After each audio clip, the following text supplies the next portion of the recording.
Radio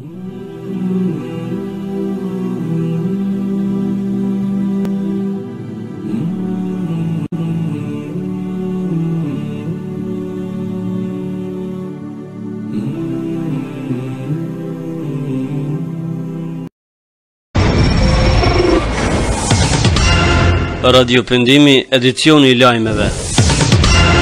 Përshëndetje të nderuar dëgjues, ky është edicioni qendror I lajmeve I orës 16 në Radio Pendim.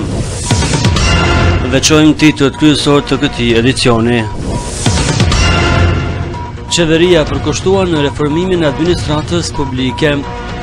CNN mashtron opinionin publik lidhur me trazirat në Turqi. Lajmet nga Kosova. Tolaj e Fejza 26 muaj burg, Bukoshi I pafajshëm. Sipas disa mediave raportohet se Ilir Tolaj, ish sekretari I Ministrisë së Shëndetësisë, është dënuar me 18 muaj burgim.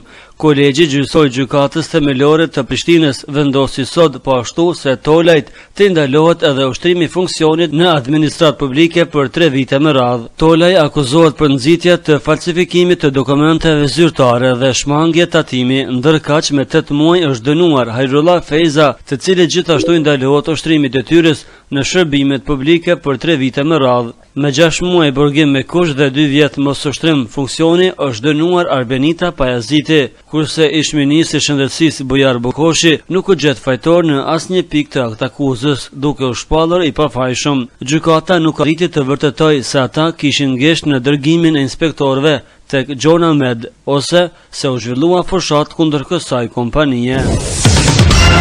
Qeveria përkushtuar në reformimin e administratës publike.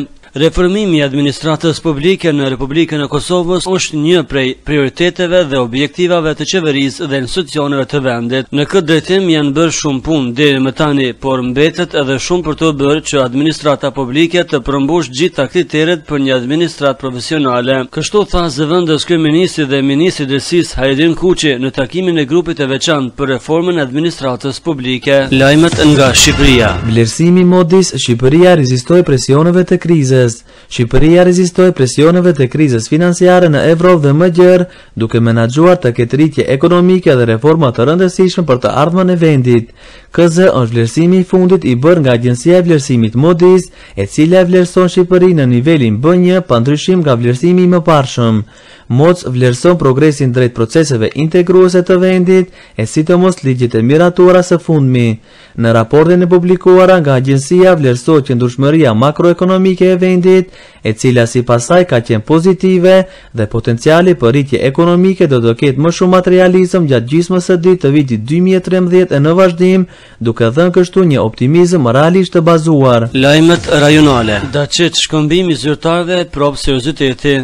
Shkëmbimi zyrtarëve ndërlidhës mes Beogradit dhe Prishtinës është një provë që Serbia po zbaton marrëveshjen e Brukselit, tha sot kryeministri serb Ivica Dačić, citon REL. Shkëmbimi zyrtarëve ndërlidhës është një prej rezultateve të dialogut që kemi zhvilluar. Jemi pajtuar që të shkëmbejmë nga një zyrtar ndërlidhës pranë misionit të Bashkimit Evropian në Prishtinë dhe në Beograd, u tha mediave në Beograd shefi I qeverisë serbe Ivica Dačić. Lajmet ndërkombëtare. Afganistan, NATO dorëzon sigurinë. Forcat afgane po marrin zyrtarisht sigurinë për të gjithë vendin nga trupat e NATO-s, duke kompletuar procesin e nisur në vitin 2011.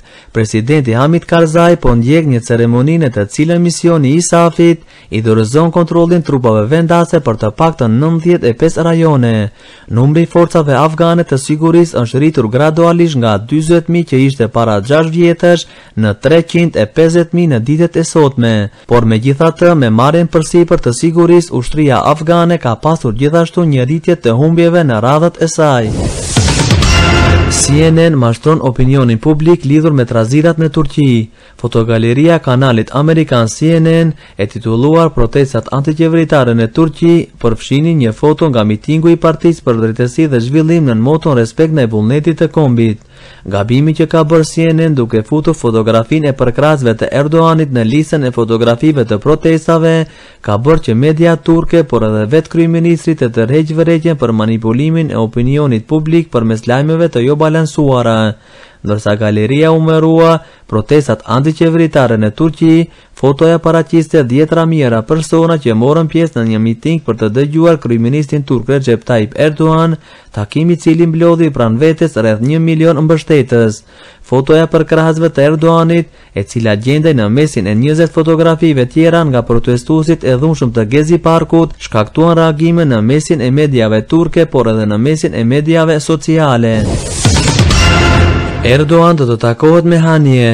Kryeministri turk Recep Tayyip Erdogan është duke u përgatitur për të takuar me homologun e tij palestines Ismail Haniye. Tayyip Erdogan sot do të takohet me kryeministrin Haniye, njoftoi zyra e shtipit të Erdoganit. Erdogan është njëri nga mbështetësit e qeverisë së Hamasit në Gaza, ndërsa marrëdhënia mes tyre ka lulëzuar edhe më tej nga sulmi izraelit i flotlitjes Mavi Marmara, veprim i cili acaroi raportet ndërmjet Turqisë dhe Izraelit. Parashikimi i motit. Të nderuar dëgjues, sjellni edhe të dhënat e Institutit Meteorologjik të Kosovës. Sipas meteorologëve, koha në Prishtinë është vranësira dhe diell me 28 gradë Celsius, ndërsa Tirana ka 32 gradë Celsius, po ashtu edhe Shkupi ka 32 gradë Celsius vranësira dhe diell. Të nderuar dëgjues, kjo ishte ora përgatitur për edicionin qendror të lajmeve në Radio Pendim. Deri takimet tona të radhës, mirëmbëjtje.